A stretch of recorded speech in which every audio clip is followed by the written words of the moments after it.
they can pull up these guys. Warriors are 10-0 this season with the starting five of Steph, Draymond, Jimmy Butler, Moses Moody, Brandon Podziemski. Taking on the Spurs. Good start for the Warriors. The just aforementioned group of players. Butler, defense into offense. Warriors then up 8. Then Curry, again, a little bit of the same thing. Gets it to Green. It's Podziemski, lots to Butler. Teamwork makes the dream work. Butler had 13 points, 4 steals, and only 24 minutes to work because that's the kind of night it was. Curry, second game back, knocking down a 3. Now we're going to do another one. He only had 13 points, made those 2 threes. Warriors up 68-44 at the break. He left with time left in the third. Why? Didn't really need him. Moses Moody buried a 3. He had 20 points. The lead is 24. Green, he can do all the things too. 14 points for him.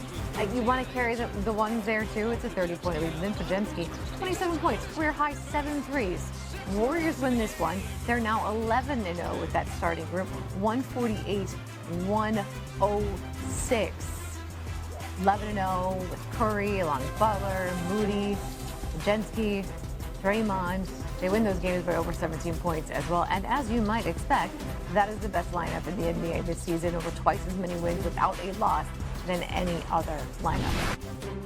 There's no one in the history of the NBA that has been schemed against and guarded the way Steph Curry is guarded. The way the game of basketball is played, not in NBA, I said the game of basketball is played worldwide, it's because of Steph Curry. Sure. You tell me the game of basketball is modeled after how you play the game and what you were so special at that everybody thought that, yo, that's what we need to do. And you telling me that guy don't go in the GOAT conversation? Yeah, I mean, Stephen A., he tells no lies. He revolutionized the game. But I just want to remind the audience, S.A., we talked about this earlier this week, because remember, Shaq said that after the Warriors-Knicks game at the Garden, that he's played against all of them, Kobe, LeBron, MJ, and that Steph needs to be a part of the GOAT conversation. So, Stephen A., where are you on this? I totally agree with Draymond. Draymond's 1,000% correct with everything that he said. Most importantly, he's more qualified than practically anybody on the planet to say it, outside of Coach Steve Kerr himself. When you look at Draymond, I mean, he's been the facilitator for Steph Curry's greatness for the vast majority of his career. So much so that Steph Curry, that's the one untouchable commodity in Steph Curry's eyes. We've heard the Golden State Warriors entertaining a lot of things, changes that need to be made. Who's going to stay? Who's going to go? It was the outside world talking about Draymond. Nobody at Golden State ever mentioned that.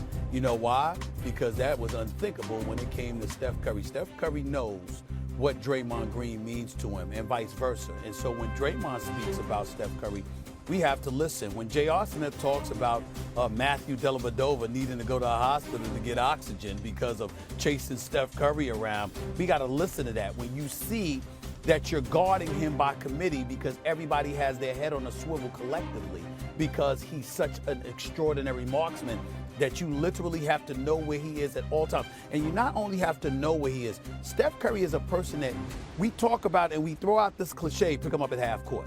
But even when we say that, you know, Eminem, Joe, you might be about 10 feet back or something like that. No, with Steph Curry, you literally are picking him up at half court because this brother can pull up from 40. This is who he is. And so when you see that and you see his movement without the basketball and the constant iteration of that movement, the way that he just seems nonstop, okay? When Draymond says that stuff, being familiar with international competition as well as NBA competition, you have to take him at his word and consider him, an expert on this particular subject. We're in no position to disagree with Draymond. Before I joined ESPN, I was doing local radio in San Francisco. I moved there in December of 2014, right as all of this kicked into overdrive. It's every night. It's every night with this guy. It's something. It's the half-court shot. It's 5 threes in a quarter. It's 20 points in the fourth to bring you back from a 14-point deficit. It never ends. And I think what people fail to appreciate at times is that dudes at his size are not supposed to have this level of impact on this game. Anytime someone puts together their top 5 or their top 10, those dudes are 6'6" and beyond. They're not Steph Curry. You are not supposed to do what he does at that height. Talk about the GOAT conversation. you have to be able to transcend the box score. A lot of great players can fill up the stats, but what is it that goes next level, right? With Jordan, it was the shoe game. Everyone started getting paid on shoes. That was the next level.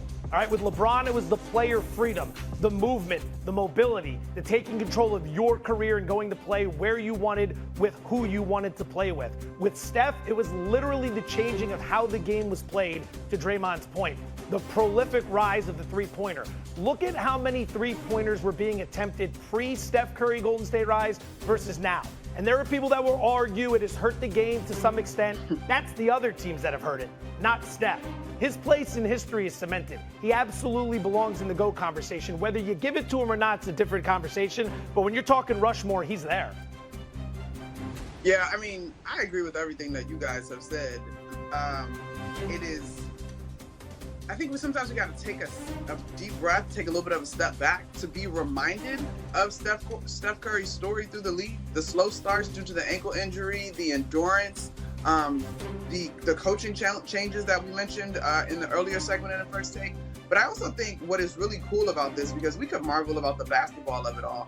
And as you know this, I mean, Joe, you know this, we worked with Bob Myers, and I think we all had a chance to probably have conversations with Steve Kerr, folks that have been a part of the Warriors organization.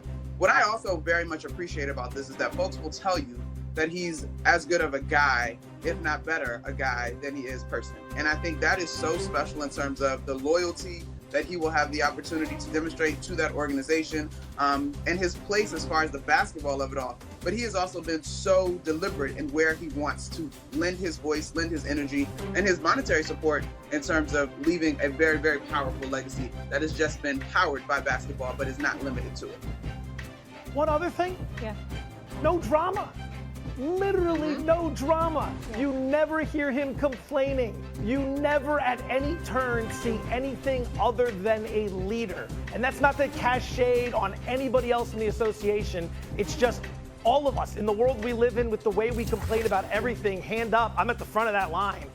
You never hear about that guy complaining about anything, and he is constantly getting mauled by defenses and not getting the superstar treatment from refs he should be getting. The other thing that we can't forget is that, listen, we all know that from a quintessential perspective, the greatest point guard in the history of basketball is Magic Johnson. We get that part, okay? Isaiah Thomas is up there. John Stockton is up there. Jason Kidd is up there. The point guard, Chris Paul, CP3 is up there. Gary Payton, the glove. We get all of this. But the reason why I once compared and brought up the conversation of point guards between Steph Curry and Magic Johnson is the greatest ever, we know most people don't look like it. Eddie Johnson is on NBA radio doing a fabulous job. And he's like, Steph Curry ain't no damn point guard. And he's right about that. But since he's listed as a point guard and having the ball in his hands,